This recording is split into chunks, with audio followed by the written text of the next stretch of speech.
All right, hello. My name is Birk Cooper. I'm the Chief Marketing Officer here at Fetch Rewards. I'm excited to talk to you guys about what we've gone through in growing through really the last 2-3 months of chaos, and hopefully there's some takeaways for everybody here.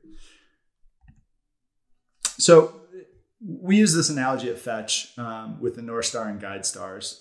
I'm sure a lot of you have heard the North Star metric concept before. What's I think unique about what we're going to walk you through is our expansion on that and what we've started to call guide stars and how we use that to really form our strategy as well as our tactics. And when things like COVID or downturns, economic or whatever it is, occur, it's really our backbone and what we rely on to move forward. Here's a quick 1-minute video about Fetch Rewards and who we are. This is simply to give some backdrop so that when we're going through some of these examples, you have a little bit of context into what we do.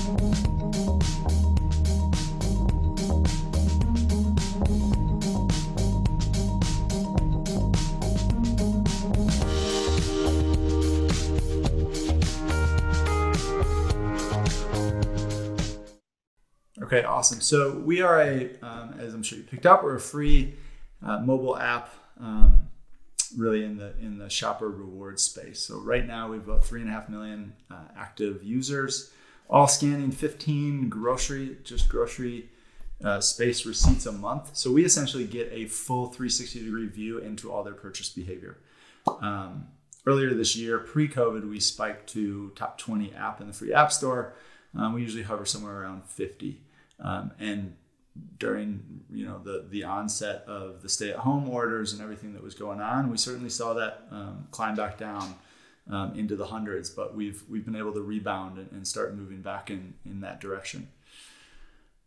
And how we did that was about 2 years ago. We really worked hard at identifying what we call our North Star. And again, I'm sure that a lot of people here listening have heard the concept North Star metric. But just as a refresher for those of you who have not, a North Star metric to us is the single metric that most closely predicts our success. There's differing definitions that you'll see out there. Some focus on what's at the core of your value to the end consumer. But we look at it more business holistically as what's really going to define our success.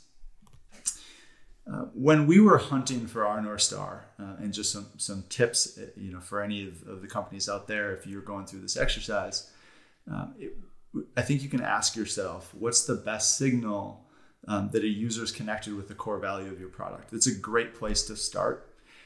We found that oftentimes, and a lot of the companies that I've talked to and peers in the mobile app space have found that oftentimes that's a retention metric. Simply for us, when we looked at it and we landed on a retention metric, it's a great signal that people like what you're doing, right? They're connecting with the core value, they're staying around. It's not always the case. For some companies, there could be an onboarding metric or an engagement metric, a penetration into a market metric. Facebook, some real life examples, Facebook and Twitter, they focused out of the gates. They were focusing on monthly active users, and they've actually shortened that. It became weekly, and now they both look at daily active users. So it depends on your business model. For us, we focused in on a retention metric. The second point is don't set your North Star too far out. You don't want to wait a year or even probably 6 months even 3 months. You don't want to wait too long to realize if you're hitting your North Star. You want it to be a somewhat quick read so that you can adjust and adapt. Do this while you have a clear funnel. If you don't have a clear funnel right now, look at the data during a time when you did have a clear funnel, when you're trying to understand and find and iterate around what your North Star metric could be.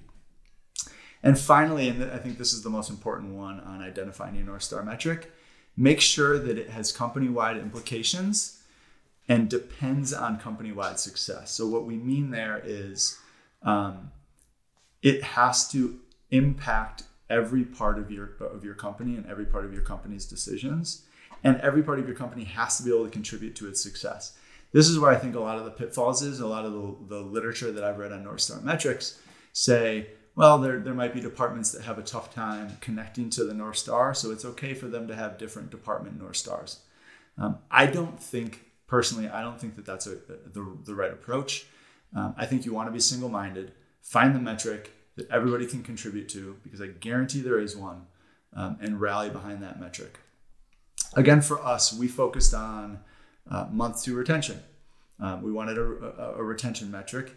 When we looked at the data, we saw that no matter where our month 2 metric started, the rest of the curve followed pretty much the exact same trajectory. We saw by month 5, we were really not losing any more users. It was all about where we were on month 2. So we focused in on month 2 as our North Star metric. And what you see here is just a data pull from early 2019 that kind of highlights, no matter where we started on month 2, the curve followed the same pattern. So once you have your North Star metric, and this is where the literature that says, you can have different North Star metrics by department that ladder up to one. It's the same type of thinking that we do. We just call it something differently. We call it guide stars. So you have your North Star metric, and then you have a robust set of metrics that, when successful, lead you to that North Star. So what do we mean here? These are metrics that are rooted in user behavior. We don't look at metrics for our guide stars that are rooted in our controlled systems. For example, crash rate, super important, or uptime, super important, but it's in our control. It's not in our users' hands, right? It's not a signal of our users' experience and how they're perceiving our value. They're also, for us, they're things that we can improve. And this sounds obvious, but I was recently talking to a company that was talking about one of the metrics that they think contributes to their success was their affiliate rates.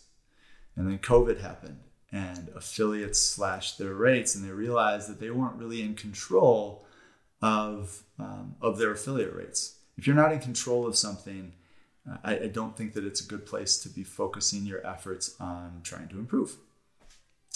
The final thing is, it needs to be directly correlated to your North Star. It's easy to fall into a trap of having a lot of nice to have metrics that you're measuring. And I'm not saying don't measure them, but be really selective and curate the list of guide stars, because these are the things that day in and day out you're going to obsess over. Here's a real life example from Fetch. So if you were to join our marketing department meeting, and I've actually culled this list down, this is what you would see, a lot of what you would see. In blue there, we have our North Star metric. All the items in red are guide star metrics. So things like our app store rating, different parts of our funnel, sign up to scans, week 2 retention. We saw that week 2 highly correlates with month 2 retention. So we have that as probably our strongest guide star that we have. And then there's a lot of value-based, depth of engagement-based guide stars that we know that if those are healthy, we're going to be achieving a solid North Star metric of month 2 retention. And by the way, that list was not built overnight, right?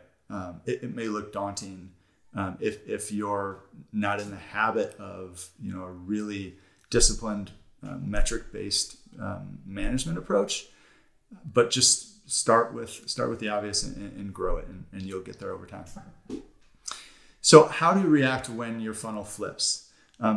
This is how we felt when, during the first couple weeks of stay-at-home orders, when everything was going on with COVID right out of the gates.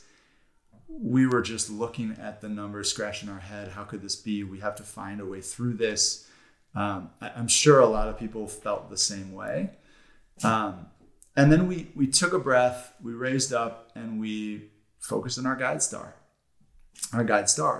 in service of that North Star. We took stock of where we were. How are guide stars reacting? Are they healthy? And then we entrenched in the data. So the guide stars that weren't strong, we knew we then had to go deeper. We had to talk to users. We had to look at user behavior much differently than we had previously. And then we took kind of two approaches. First is we said, let's think fast. And that's focusing on, okay, what product tweaks can we make that in the short term will alleviate some of this funnel softness that we were seeing. And then we said, okay, we put those in place. Now let's think slow. What product evolutions might we need to do? What bigger, more strategic disruptions might we need to take so that we can continue to win in the long term? So real life example from Fetch. We saw one of our key guide stars is the sign up to scan in week 1. So of everybody that signs up, how many of them scan a receipt within their first week? We saw that drop from 62 to 46%. At the same time, we saw our week 2 retention, which I was saying is one of our strongest signals to month 2. We saw that drop from 56 to 45. Okay, so we knew something was going on here. People were coming in, they were not scanning as soon, and they were not scanning as often. So we dug into the data and we looked at what was going on. And what you see here is the gray line is the number of receipts. The dotted or dashed yellow line, maybe orange, I'm a bit colorblind, is the average basket size. And then blue bars are a 7-day rolling of total dollar sales. So what you see here is there was a spike, which we all know there was a hoarding behavior going on. So receipts and basket size both spiked up, and then receipts fell off a cliff. Average basket size stayed high. And after that stock up period, we actually saw weekly sales return back to a normal level. So what this signaled to us and told us, and we went way deeper than this, but just to illustrate, the takeaway was users are shopping differently, right? Which we intuitively knew, but now we had the data behind it and we knew exactly what it was looking like. People went from X number of shopping trips carrying X number of dollars to way less trips, right? So receipts down, basket size is up. So we started to think fast. Okay, what quick product changes can we make? And the first thing that we did was we said, okay, let's start accepting more receipts and let's focus on e-receipts. We know that people were not going to the store as much, and they were, things like Instacart and Shipt were taking off. So we put a team just focused on getting our e-receipt, which is electronic receipts, into a great space.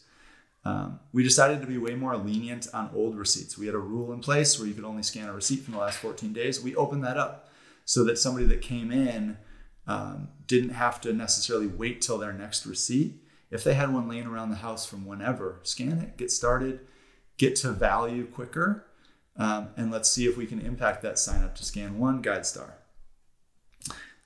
We gave users new ways to realize value through some of our partners with magazine subscriptions, or we ran a test that just open the app and we'll give you 5 points for users that had come on board, hadn't scanned in let's say their first 5 days. Just open the app. So we looked for new ways to provide value and stay top of mind for our user base. And we also had a flight to quality within our paid channels. We realized, as we knew, not all paid channels are equal. But our previous beliefs pre-COVID, we had to essentially throw out the door and look at fresh and say, okay, what should our channel mix be now, given this new, this new situation in front of us? What channels should we be investing more in versus, divesting from? And if you back up to end of 2018, our channel mix looked a lot like the rest of the industry, especially in the app world. We were about 85% Facebook and Google. Right now, we're about, today, I'd say 2% Facebook and maybe 10% Google. So we went through, even pre-COVID, we went through a huge channel diversification strategy that's paid dividends for us. But when we looked at now in this COVID world, we looked at Facebook not as a drive a lot of acquisition, but as a heavy message testing platform for us. So we used it to say, hey, how can we get really smart about new messaging during this time? Facebook just is a great platform for testing lots of different creative against lots of different segments, and then using those to scale, whether it's within Facebook or otherwise. We also saw, it was really interesting, we saw a huge spike of users from a younger demographic, so 23 and under. And it was showing up in organic traffic, but when we talked to the users and we started asking them, hey, where did you come from? It was resounding TikTok. So we decided that we needed to get really smart about TikTok. We also saw that these users retained about 6 points softer than some of the other age cohorts. So we're currently, and we haven't figured this out yet, but we're currently right now going through a process of, okay, how can we change our messaging, change our product experience, perhaps, right, to be able to better capture this growing user base for us. And then we said, okay, we went through the think fast exercises. And then we said, how can we disrupt ourselves? The way that we were approaching it was, look, if the world's going to disrupt our funnel and try to disrupt our business, maybe we should disrupt our business ourselves. And this is a product disruption framework that I created to help us really think through how we were going to go about this. And it's not about this being the framework that you use, right? There's a lot of these out there. I think the key is come up with a framework, come up with a name that you can remember. If you can't remember it, you're not going to use it. So we go by core, authentic, value, and expandable. So core is, does it play off a core competency? So when COVID hit, right, we could have created a product feature for social distance tracking. We could have looked at, hey, do we offer masks as a reward, right? But it wasn't core to what we did, and it didn't really make sense. It wasn't playing off one of our core competencies. It wasn't authentic. So is it something that would naturally come from your company? Does it feel like it's authentic for you to go at whether it's the face mask solution or whatever it is? The other thing that we always ask ourselves is around value, and we focus a lot of our time on this third point and making sure that there's a really strong value exchange for all partners involved, whether that's us. Well, it is going to be us, our end users, and if there's any other partners involved. We want to focus on strategic disruptions that provide really strong value play between all the partners. And then is it expandable? So is it something that's going to be short-lived? Or is it something that we can really bet on for multiple years as a new product line, a new business, or a new robust feature set? And here's two examples of what we did. So if you remember that video from the beginning, what it doesn't mention is a little bit of the business model is we partner with CPGs that bring all of their brands or most of their brands onto the platform. And you can, as a user, you can buy those brands, those products from any store at any time, and you're going to save. But what we didn't have was a solution to let's say Brownie Brittle, who was the first one to test this new capability business model that we created around what we call pop-up brands. So Brownie Brittle came in for a month, and if you buy Brownie Brittle, same construct from any store at any time during that month, you're going to save. And then Brownie Brittle will not be in the app after that month. That was an entirely new concept for us, for our user base. It seems small, but it was a disruption to fundamentally how we operated our business model. And then the second thing on the right here is we started accepting all receipts. So previous to COVID, we only accepted restaurant class receipts, whether that's convenience, liquor, drug, mass, club, restaurant, or grocery. We only accepted grocery receipts. And we disrupted that and said, hey, let's accept all receipts. So we started accepting restaurant. We started accepting anything, right? And we are now currently using that data set to guide, okay, what are the next bets that we're going to make on whether we look at restaurants as a vertical that we can provide value, lasting value to all parties involved in. So we're going through that right now. It was the first move was, hey, let's start collecting the receipts and letting the users kind of guide those decisions. But it was a very strategic bet that, hey, we think that there's room to play outside of just grocery.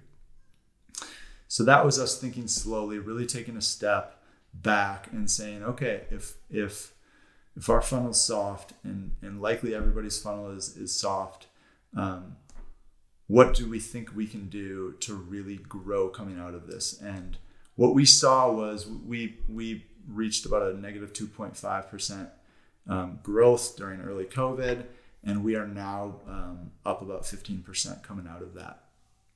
So a lot of these things that we did just by focusing on the North Star and focusing on your guide stars and really entrenching in the data, we were able to put together a plan that really helped us minimize the impact, the negative impact of that on our business, and I think come out in a much stronger position than we were, when we went in. So that's what I have. Thank you guys so much for listening. Hopefully there was some nuggets there that you all can take away. If you do have any questions, you can join me in the networking lounge, and I'd be happy to chat and catch up. But thank you for joining.